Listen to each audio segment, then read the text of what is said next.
मुंबई के आर्य colony unit number 22 के पास हम हैं। आदिवासी समाज बड़े पैमाने पर यहाँ पर है और ख़ास करके विश्व में आदिवासी दिवस मनाया जाता है, लेकिन उसके यहाँ का चलन जो है उसके एक सप्ताह बाद मनाने का है। हमारे साथ यहाँ पर किसी ज़माने में मुंबई पुलिस के तेज़ तर्रार एनकाउंटर स्पेशलिस्ट प्रदीप शर्मा साहब आज हमारे साथ मौजूद हैं और वो हौसला अफजाई करने के लिए आए और साथ ही साथ इस संस्था के वो अध्यक्ष भी हैं। हम उन्हीं से जान लेते हैं। सर, सबसे पहले तो आपको स्वागत है आदिवासी विश्व दिवस के मौके पर। Thank you very much. आज आदिवासी दिन है जो 9 अगस्त को नॉर्मली मनाया जाता है, लेकिन प्रथा ऐसी है कि एक हफ्ते बाद यहाँ मनाते हैं ये दिन और एक बड़ी रैली करते हैं यहाँ से लेके तो नौपाड़ा अंधेरी मरोल तक। तो मैं सभी आदिवासी भाइयों को आज के दिन की मुबारकबाद देता हूँ और अपील करता हूँ स्टेट गवर्नमेंट से कि आदिवासी जो भाई हैं उनको सर्टिफिकेट्स मिलने में जो दिक्कत होती है उनके उसमें थोड़ी नरमी लाई जाए। नहीं तो इनके आदिवासी ये लोग हैं और इनके सर्टिफिकेट्स लेके दूसरे लोग उसका फ़ायदा उठाते हैं। तो मेरी दरख्वास्त है लोगों से, गवर्नमेंट से, ब्यूरोक्रेसी से कि ये लोग हैं इन जो पिछड़े हुए जाति के लोग हैं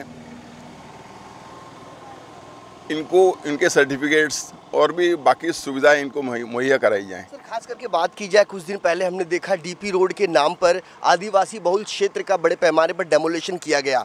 सरकार के ऊपरी सिस्टम को इस बात की भनक तक नहीं है, नीचे के स्तर पर ये तमाम चीज़ें गतिविधियां देखने को मिल रही है।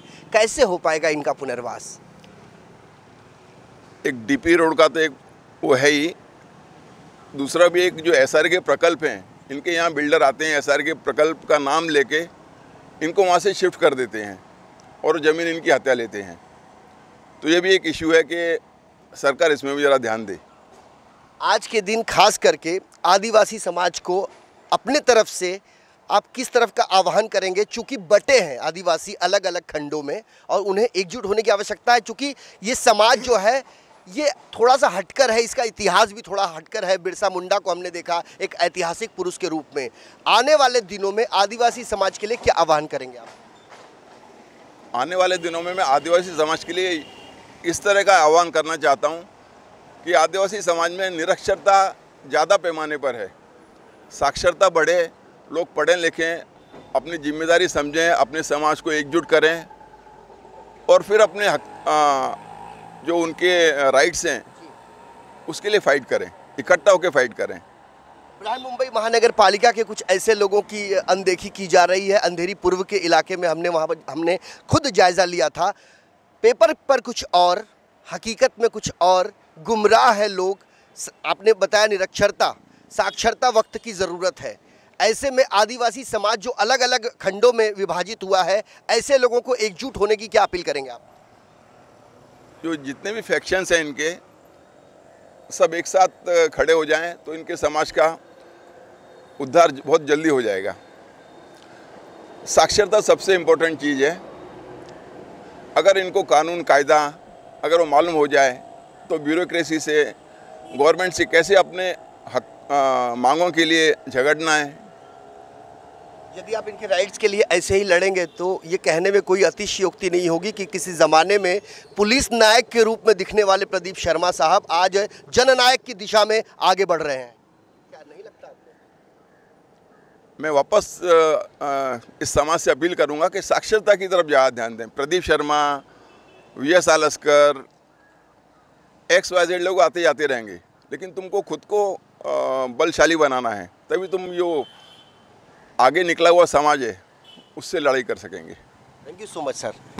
तो हमने बताया आपको कि पुलिस नायक से जन नायक की दिशा में चलने वाले प्रदीप शर्मा साहब ने आह्वान किया लोगों को, साक्षरता वक्त की ज़रूरत है। हमारे प्राचीन मनीषियों ने यह कहा है, सा विद्या या विमुक्तये, अर्थात विद्या वह है जो मनुष्य को अज्ञान पाश से मुक्त करती है। आदिवासी समाज को एकजुट करने का प्रण लिया है इन्होंने। चल पड़े हैं, राह कठिन है, चुनौतियाँ बड़ी है। देखने वाली बात यह होगी कि आदिवासी समाज के लिए ये क्या कुछ कर पाते हैं। एक आदिवासी युवा जिसने इन24 न्यूज़ से गुहार लगाई थी और हम पहुंचे थे उनके इलाके में, आज उनके आमंत्रण पर हम यहां पहुंचे हैं। शर्मा साहब हमारे साथ हैं और वो अपनी खुद वक्तव्य कुछ रखना चाहते हैं। जी फर्स्ट पॉइंट ये है कि हमारा जो एब ओरिजिन फ्रंट एसोसिएशन जो कम्युनिटी है जो आदिवासी को आगे रिप्रेजेंट कर रहा है, इसमें हम लोग के युवा लोग ज़्यादा आगे है। और हम लोग ने एक देखा है कि प्रदीप शर्मा साहब जो हमारे मुख्य अतिथि है आज हम लोग के रैली में, तो इनको हमको बुलाने का एक ही कारण महत्व ये है कि ये स्ट्रेट फॉरवर्ड है।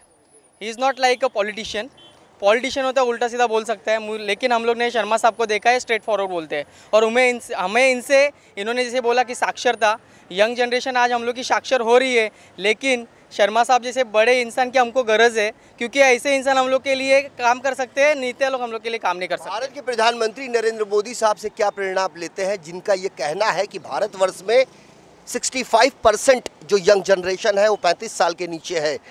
क्या प्रेरणा मिलती है आपको ऐसे प्रधानमंत्री से? ओके, इफ अगर वो बोल रहे कि 65 साल में मतलब 65% लोग हैं जो 35 उम्र में है, जो यंग जनरेशन है जिसमें अपना इंडिया डेवलप हो रहा है। अगर इंडिया डेवलप हो रहा है तो उसमें एजुकेशन इज़ वेरी इंपॉर्टेंट। लेकिन आज जो हिसाब से मोदी जी आगे बढ़ रहे, तो ये जो लॉट है 35 एज का, इसको जल्दी से जल्दी डेवलपमेंट करने के लिए अपने बच्चे लोग जो 35 की उम्र के, इनकी सोच में बदलाव आनी चाहिए, ना कि भेदभाव में जाना चाहिए। सीधे सीधे हम लोग को एज ए इंसानियत और एजुकेशन और साइंटिफिक लेवल से आगे जाना चाहिए, तो हम लोग अमेरिका से भी आगे जा सकते हैं। बहुत बड़ी बात कही आपने। आप कुछ कहना चाहेंगे?